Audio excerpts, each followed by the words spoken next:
अभी इस वीडियो में हम लोग लिविंग वर्ल्ड पूरा रिवाइज करेंगे। NCERT line by line. How wonderful is the living world. The wide range of living types is amazing. The extraordinary habitats in which we find living organisms, be it cold mountains, deciduous forest, oceans, freshwater lakes, deserts, or hot springs, leave us speechless. The beauty of galloping horse, of the migrating birds, the valley of flowers, or the attacking shark evokes a and deep sense of wonder. The ecological conflict and cooperation among members of a population and among populations of a community, or even the molecular traffic inside a cell, make us deeply reflect on what indeed is life.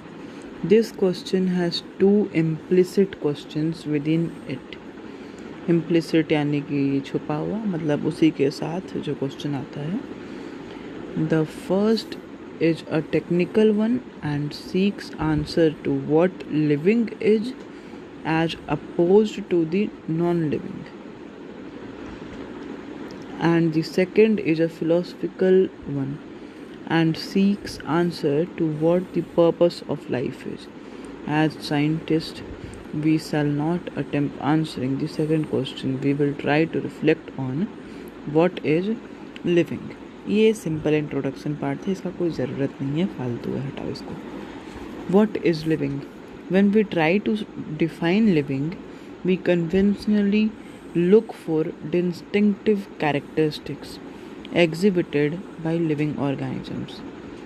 Growth, reproduction, ability to sense environment and mount a suitable response come to our mind immediately as unique features of living organisms.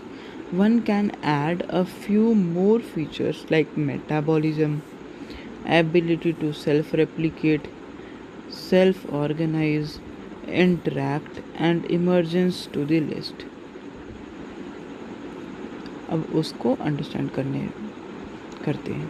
यहाँ पर क्या कहना चाह रहा है कि हम लोग जो हैं खुद के बारे में ये तो सोचते ही हैं, मतलब खुद को देख के यही यूनिक समझ में आ जाता है कि हम लोग ग्रो कर सकते हैं, रिप्रोडक्शन कर सकते हैं, एबिलिटी टू सेंस एनवायरनमेंट है हमारे पास, मतलब यानी कि जो सेंसरी न्यूरॉन से हमारे ब्रेन या स्पाइनल कॉर्ड से फिर वो जो आता है इम्पल्स, जो एक रिफ्लेक्स एक्शन है, उसी को यहाँ पर मेनली बताने की कोशिश कर रहा है कि हम लोग रिफ्लेक्स एक्शन शो करते हैं.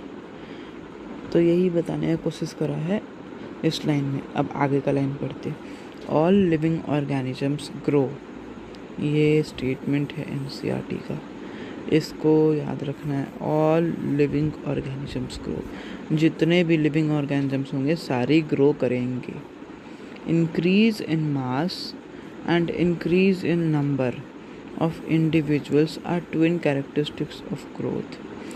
यहाँ पर क्या कहना चाह रहा है, जो जितने भी लिविंग थिंग्स होंगे वो सारे ग्रो करेंगे.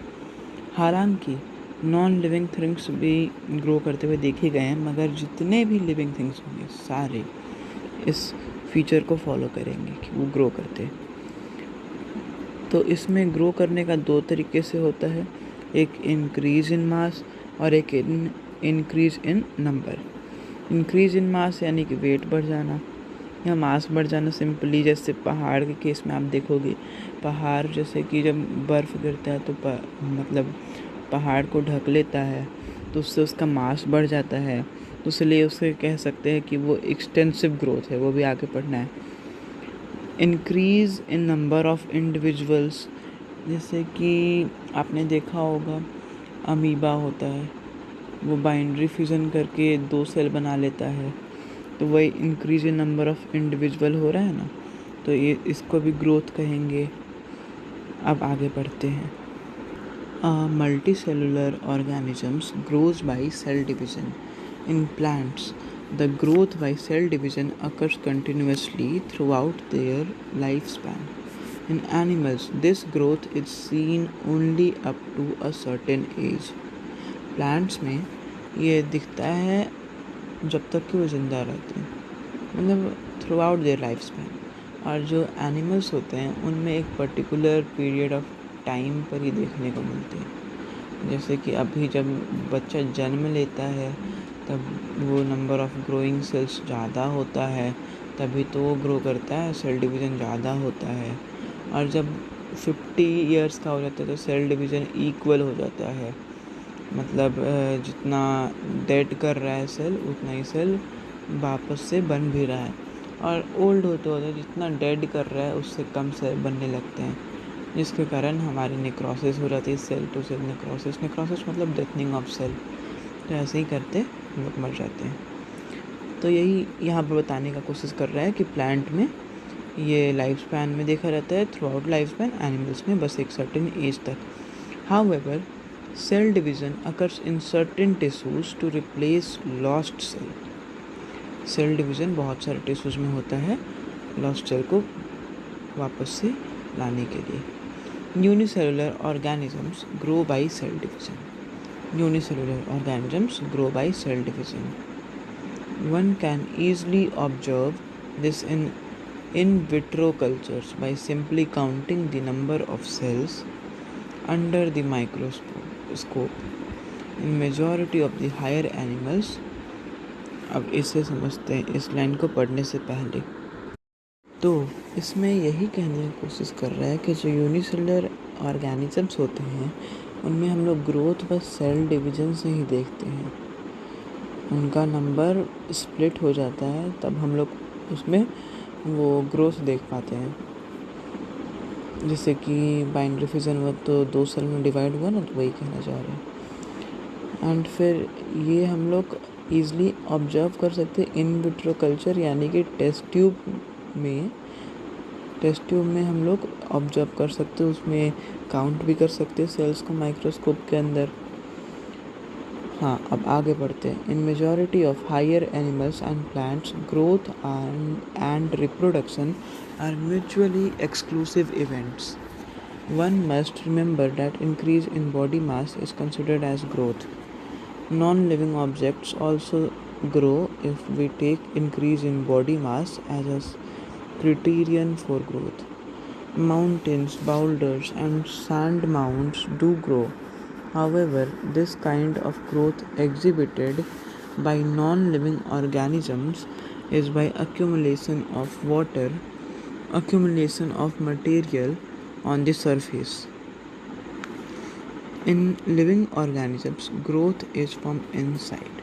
Growth, therefore, cannot be taken as a defining property of living organisms. Conditions under which it can be observed in all living organisms have to be explained, and then we understand that it is characteristic of living systems.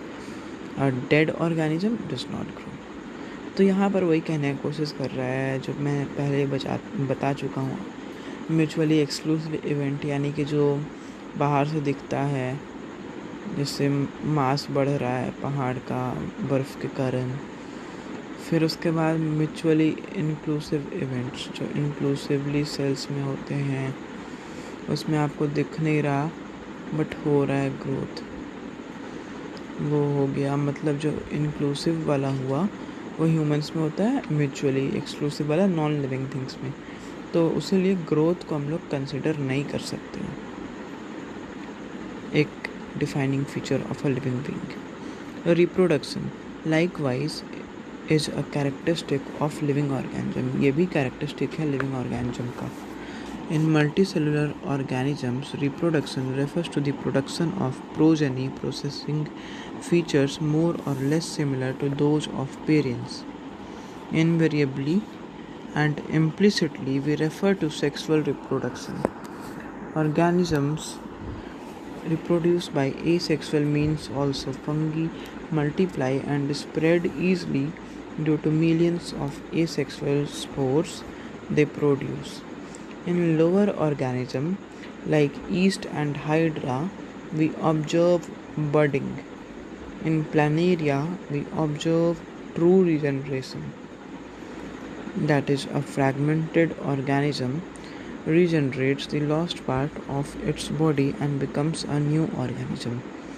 The fungi, the filamentous algae, the protonema of mosses all easily multiply by fragmentation. When it comes to unicellular organisms like bacteria, unicellular algae, or amoeba, reproduction is synonymous with growth. That is, increase in number of cells. चलो अब इसको समझते हैं यहाँ तक. यहाँ पर क्या कहने की कोशिश कर रहा है कि मल्टीसेलुलर ऑर्गेनिजम्स में प्रोडक्शन ऑफ प्रोजनी को रेफ़र करता है. प्रोजनी यानी कि जो नए जनरेशन होते हैं उसको कहा जा रहा है. प्रोसेसिंग फीचर वो जो बना मतलब जो प्रोजनी बना वो जो उसके अंदर फीचर होगा वो या तो पेरेंट्स में से किसी का भी होगा, मतलब मदर या फादर का. उसमें से क्रॉसिंग ओवर होने के बाद कुछ कैरेक्टर्स जाएंगे. ये जेनेटिक्स में भी मेनली पढ़ने का रहता है और डिटेल में. हाँ, फिर उसके बाद क्या कहते हैं एनसीईआरटी कि ये हम लोग सेक्सुअल रिप्रोडक्शन को रेफ़र कर रहे हैं. फिर जो ऑर्गेनिजम्स बहुत सारे होते हैं जो एसेक्सुअल मीन्स से रिप्रोड्यूस करते हैं. पूरे फंगी हो गए, एल्गे हो गए, एल्गे में भी पूरे एल्गे हो गए जो कि एसेक्सुअल मोड से वो रिप्रोड्यूस करते हैं. फिर ईस्ट हो गया, हाइड्रा हो गया, में हम लोग बडिंग देखते हैं. ईस्ट और हाइड्रा में हम लोग बडिंग देखते हैं.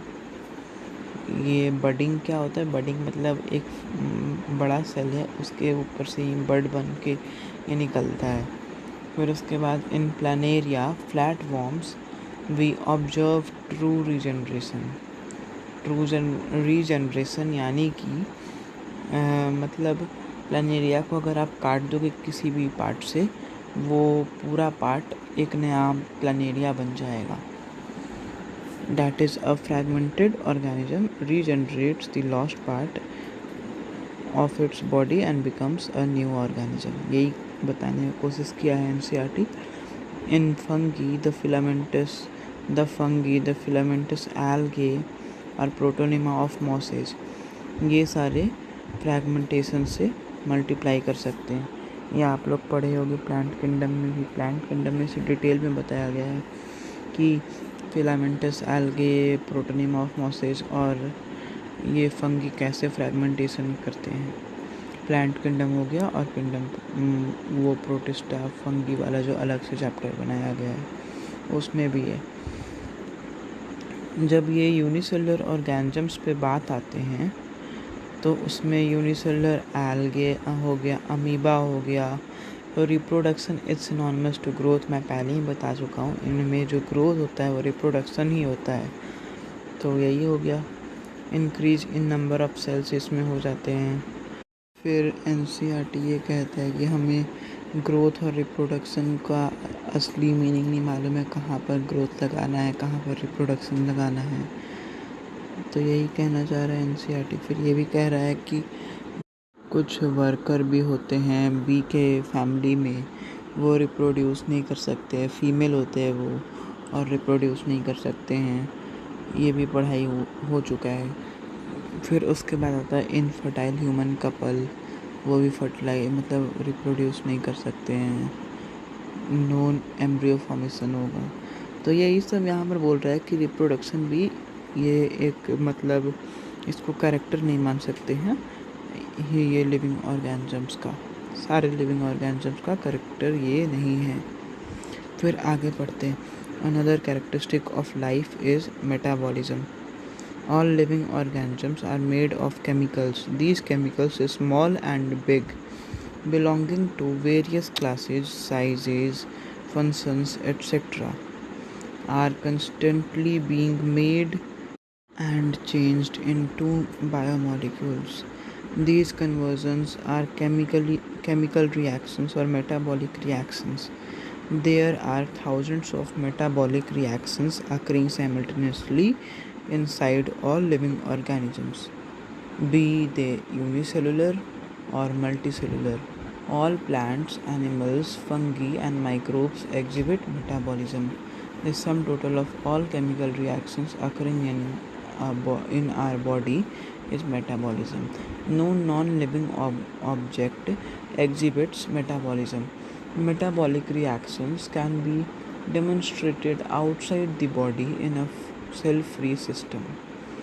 An isolated metabolic reactions outside the body of an organism performed in a test tube is neither living or nor non-living. Hence, while metabolism is a defining feature of all living organisms, without exception, isolated metabolic reactions in vitro are non-living things but surely living reactions. ये वाला जो paragraph है बहुत important paragraph है. इसमें क्या कहता है, जो हमारे लाइफ का अनदर कैरेक्टरिस्टिक है उसे मेटाबॉलिज्म होता है. सारे जो हमारे बॉडी हैं, लिविंग ऑर्गेनिजम्स है, वो केमिकल्स से बने हैं.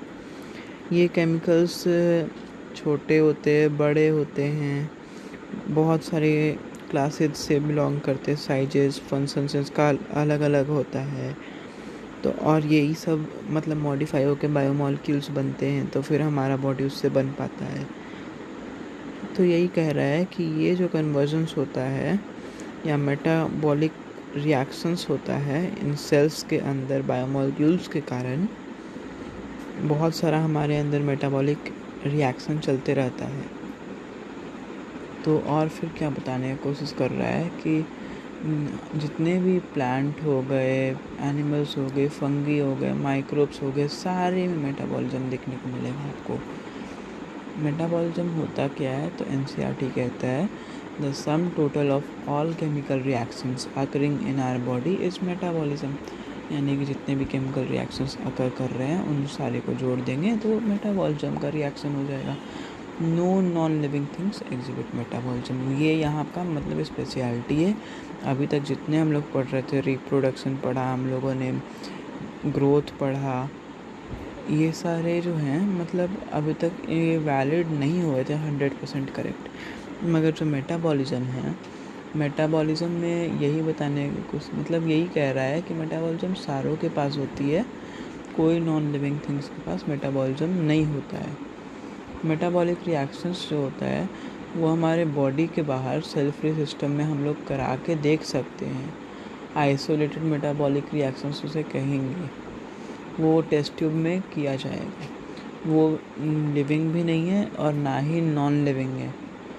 तो वो जो होता है हमारे मेटाबॉलिज्म का डिफाइनिंग फीचर. तो इसीलिए यहाँ पर एनसीईआरटी कहता है कि मेटाबॉलिज्म हमारे बॉडी का डिफाइनिंग फीचर होता है, क्योंकि लिविंग ऑर्गेनिजम्स में ही बस मेटाबॉलिज्म प्रेजेंट होता है और जो नॉन लिविंग हो गया उनमें नहीं होता है प्रेजेंट. फिर एनसीईआरटी का एक बहुत इम्पोर्टेंट लाइन, इसे एकदम अच्छे से दिमाग में घुसा लेना है. आइसोलेटेड मेटाबॉलिक रिएक्शंस जो होता है टेस्ट ट्यूब में, वो मेटाबॉलिक रिएक्शंस तो नहीं होता है बट वो लिविंग रिएक्शंस श्योरली होता है. अब आगे पढ़ते हैं. यहाँ पर फिर इसके बाद ये एक स्टेटमेंट दे दिया है, hence cellular organisation of the body is the defining feature of life form. ये स्टेटमेंट को याद रखना है कि जितने भी हमारे बॉडी में सेलुलर ऑर्गेनाइजेशंस हैं वो हमारे डिफाइनिंग फीचर्स है लाइफ फॉर्म के. Perhaps the most obvious and technically complicated feature of all living organisms is this ability to sense their surroundings or environment and respond to these environmental stimuli, which could be physical, chemical or biological. We sense our environment through our sense organs. Plants respond to external factors like light, water, temperature, other organisms, pollutant, etc. All organisms from the prokaryotes to the most complex eukaryotes can sense and respond to environmental cues. Photoperiod affects reproduction in seasonal breeders, both plants and animals. All organisms handle chemicals entering their bodies. All organisms therefore are aware of their surroundings. Human being is the only organism who is aware of himself, that is has self consciousness. यहाँ पर क्या कहना चाह रहा है कि हमारे body में हम जानते हैं कि कॉम्प्लेक्स रिएक्शंस हो रहे हैं, तो यही तो हमारे बॉडी का मतलब फीचर है। फिर उसके बाद ये कहने की कोशिश करता है कि प्रोकैरियोट्स एंड यूकैरियोट्स इस इन्वायरमेंटल क्यूज़ को लेके अपना रिस्पॉन्स देते हैं। और फिर उसके बाद जो आता है, मतलब इस पार्ट से इम्पॉर्टेंट पार्ट ये है कि जो फोटो पीरियड होता है वो रिप्रोडक्शन को अफेक्ट करता है सीजनल ब्रीडर्स में। ऐसा ह्यूमंस में तो नहीं होता, बट ये आपको देखने को मिल जाएगा फ्रॉग में, बिकॉज आप देखे होंगे फ्रॉग रेन के सीज़न में फर्टिलाइजेशन करता है, हाइबरनेशन और एस्टिवेशन करता है वो, मतलब जब समर ज़्यादा हो जाता है और विंटर ज़्यादा हो जाता है। तो ये हो गया फोटो पीरियड अफेक्ट करता है रिप्रोडक्शन को। तो उसके बाद कहता है कि हमारे बॉडी में मतलब जितनी भी ऑर्गेनिजम्स हैं सारे में केमिकल एंटर कर रहे हैं सराउंडिंग से। हम लोग इसी से मालूम चलता है कि हम लोग सराउंडिंग से मतलब वो इंटरेक्टेड हैं, अवेयर है सराउंडिंग के बारे में।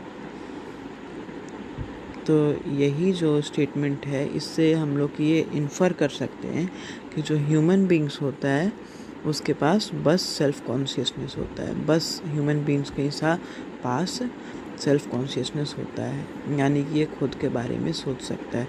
आप खुद देखो ना, आप खुद के बारे में सोच पा रहे हो ना कि मुझे नीट करना है, तो यही सेल्फ कॉन्शियसनेस हो गया। फिर उसके बाद आता है consciousness therefore becomes the defining property of organisms. ये एक स्टेटमेंट हो गया। तो इसी कारण से कॉन्शियसनेस एक डिफाइनिंग प्रॉपर्टी होता है। तो अभी तक हम लोग डिफाइनिंग फीचर बस दो ही पढ़े हैं, एक cellular organisation of the body और एक consciousness. When it comes to human beings, it is all the more difficult to define the living state. We observe patients lying in coma in hospitals, virtually supported by machines which replace heart and lungs. The patient is otherwise brain dead. The patient has no self-consciousness. Are such patients who never come back to normal life living और non living? ये यहाँ पर NCERT खुद controversial करके उसको छोड़ दिया है, वो लिविंग होगा या नॉन लिविंग होगा। तो ऑब्वियसली वो लिविंग तो है ही, कुछ लोग इसे नॉन लिविंग भी कहेंगे क्योंकि मरने वाला ही है, बट ये लिविंग तो है ही। In higher classes you will come to know that all living phenomena are due to underlying interactions. Properties of tissues are not present in the constituent cells but arise as a result of interactions among the constituent cell. Similarly, properties of cellular organelles are not present in its molecular constituents of the organelle but arise as a result of interactions among the molecular components comprising the organelle. These interactions result in emergent properties at a higher level of organization. This phenomenon is true in the hierarchy of organizational complexity at all levels. Therefore, we can say that living organisms are self-replicating, evolving, and self-regulating interactive systems capable of responding to external stimuli. Biology is a story of life on Earth. Biology is a story of evolution of living things on Earth. All living things, living organisms, present, past, and future, are linked to one another by the sharing of common genetic material but varying degrees. यहाँ पर कुछ नहीं, इस paragraph में कुछ है नहीं खास, बस ऐसे ही थ्योरी लिखा हुआ है। तो यहाँ पर यही कहना चाह रहा है कि सेल्फ रेप्लिकेटिंग है, लिविंग ऑर्गेनिज्म, इवॉल्विंग है, सेल्फ रेगुलेटिंग है, खुद को इंटरेक्ट कर मतलब एक दूसरे के साथ इंटरेक्ट कर सकता है, रिस्पॉन्ड कर सकता है एक्सटर्नल स्टिमुली को, बस यही कहने की कोशिश कर रहा है, जेनेटिक वेरिएशन देखने को मिलते हैं और कुछ नहीं।